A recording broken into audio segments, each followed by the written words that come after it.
Should you buy or skip the Samsung S95D OLED TV? Let's talk about the biggest pros and cons you should know.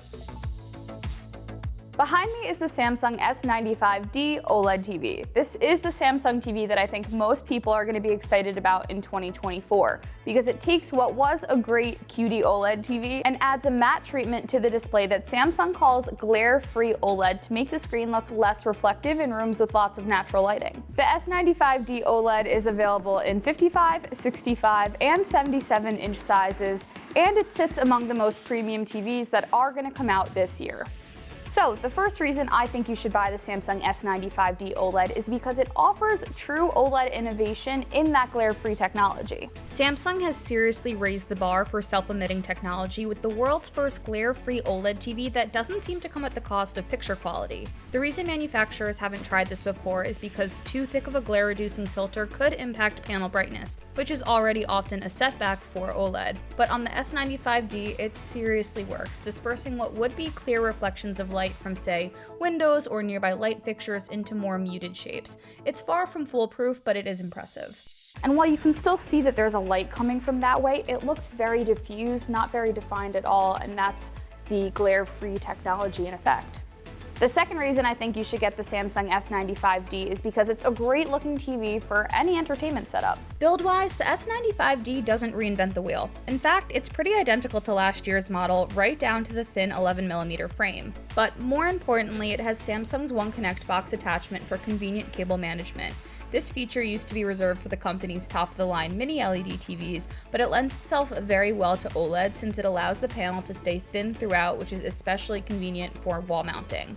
All the ports are offloaded into a separate box that can be stored inside a cabinet or somewhere else where it's easy to access. You should also get the Samsung S95D if you care a lot about the actual content quality. It has great test scores across the board. We had the chance to run some of our preliminary benchmark tests on the S95D, and the results are promising. I know peak HDR brightness is a big concern. Well, this set measured nearly 1800 nits in a 10% window. Last year's S95C topped out at around 1400 nits, so that's a significant improvement. The S95D offered near-perfect coverage of the Rec. 709 color spectrum and impressively low input lag, but I'll get to that in a moment.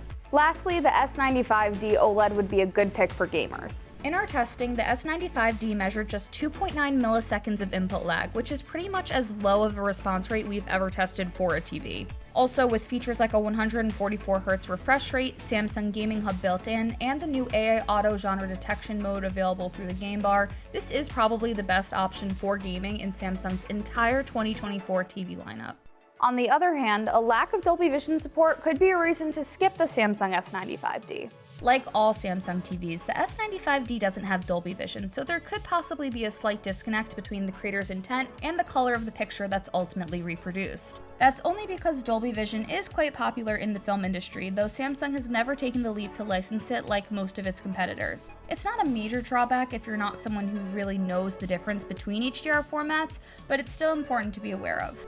I also think you should skip the S95D if you are hoping to avoid buying a soundbar. Look, if you're getting a premium OLED TV, you should expect to package it with a soundbar for the best sound performance possible. Sound can be an afterthought for some shoppers, so know that for the S95D, you'll really want to find a great soundbar since the built-in audio is just okay.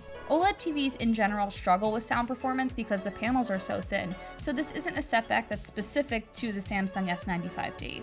A matching Samsung soundbar is a good bet, but you can use one from a third-party brand like Sonos or Bose just as well.